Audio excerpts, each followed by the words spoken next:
नमस्कार। Law of attraction and युग निर्माण परिवार में आप सभी का स्वागत है। क्या आप जानते हैं कि आपकी सभी चिंताओं का सबसे बड़ा कारण क्या है? आपका कर्ता भाव, आपका मैं का भाव, आपका अहंकार। और जैसे ही आप स्वीकार कर लेते हैं कि मैं करता नहीं हूँ, फिर चिंता समाप्त। लेकिन दिक्कत क्या है कि आप चिंता को तो छोड़ना चाहते हैं पर कर्ता भाव नहीं छोड़ना चाहते। आप रहना तो चाहते हो कि दुनिया को दिखा दो, आपने ये किया, आपने वह किया, लेकिन आप चाहते कि चिंता ना हो। लेकिन याद रखिए, जितना बड़ा आपका कर्ता भाव होगा, चिंता भी उतनी ही बड़ी होगी। जितना बड़ा आपका अहंकार होगा, जितना चिंता भी आपकी उतनी ही बड़ी होगी। अगर आपको निश्चिंत होना है तो निरहंकारी हो जाइए।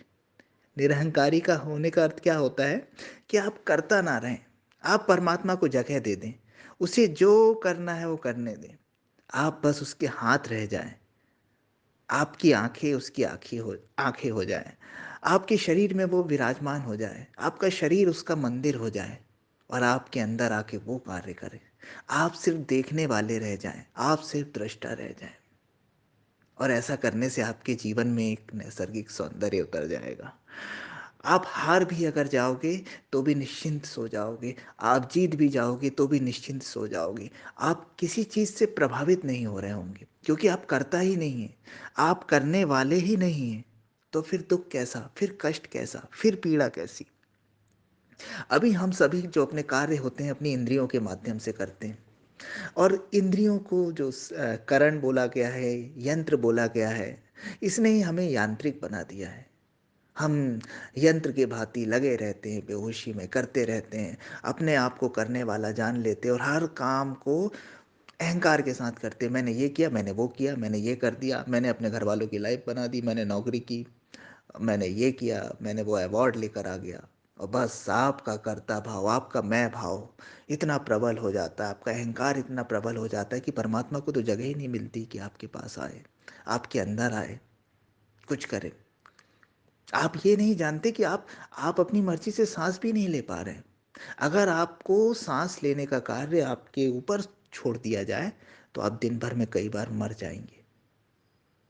कभी आपने देखा है कि आप जब सो जाते हैं तो आपकी सांसें कौन चलाता है? जब आप काम कर रहे होते तो भी आपकी सांसें चल रही होती, कौन चलाता है? क्या आप सांस खुद लेते और छोड़ते हैं? अगर आपको सांसों का हिसाब किताब रखने छोड़ दिया जाए ना, तो दिन भर में सांस लेना आप कई बार भूल जाएंगे और आप अपने आप को कर्ता समझते हैं, करने वाला समझते हैं। श्री कृष्ण ने गीता में जो उपदेश दिए हैं उसका पूरा सार यही है कि आप करता ना रहें, आप सिर्फ साक्षी हो जाएं, आप निष्काम कर्म करें।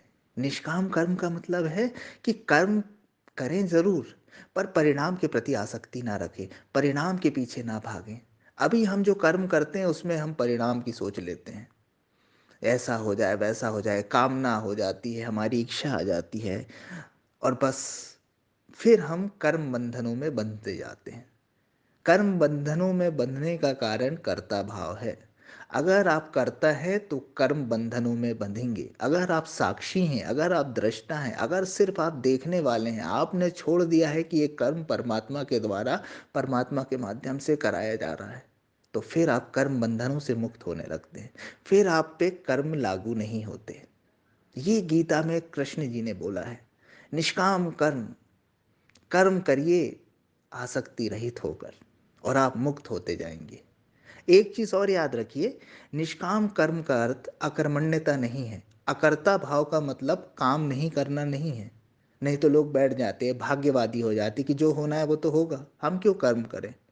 जब बोल ही दिया है भगवान ने जो होना है वो होना ही है, तो मैं कर्म क्यों करूं? ये बिल्कुल गलत अवधारणा है। कर्म करते हुए भी अकर्ता रहना है कि करने कराने वाला वो है, मैं सिर्फ माध्यम हूँ, मेरे माध्यम से वो करा रहा है, मैं निमित्त हूँ, मैं सिर्फ निमित्त हूँ। और जिसके कर्म में निमित्त होने का भाव आ जाता है, साक्षी होने का भाव आ जाता है, अकर्ता होने का भाव आ जाता है, फिर उसका कर्म पूजा बन जाता है, फिर वो चिंता से मुक्त हो जाता है, फिर वो कर्म बंधनों से मुक्त हो जाता है। फिर उसका जो कर्म होता है, जो उसका कार्य होता है, स्वयं परमात्मा कर रहे होते हैं। फिर उसके हर कार्य में दिव्यता होती है, उसके जीवन में दिव्यता होती है और उसकी निश्चित मुक्ति मिलती है। ऐसा मैं नहीं कह रहा हूँ, ऐसा गीता में श्री कृष्ण ने कहा है। तो जिंदगी भर के लिए नहीं, कुछ दिनों के लिए कर्ता भाव को एक तरफ रखिए, मैं भाव को एक तरफ रखिए, साक्षी हो जाएं, परमात्मा को करने दें, आप सिर्फ माध्यम बन जाएं और देखिए आपके जीवन में चमत्कार घटित होगा। आपके जीवन में एक सौंदर्य आएगा, आप चहक उठेंगे, आप महक उठेंगे और आपको देखने वाले, आपको जानने वाले बोलेंगे कि क्या बात है, आपका तो पूरा व्यक्तित्व बदल गया, क्या बात है, मज़ा आ गया। करके देखिएगा। Thank you.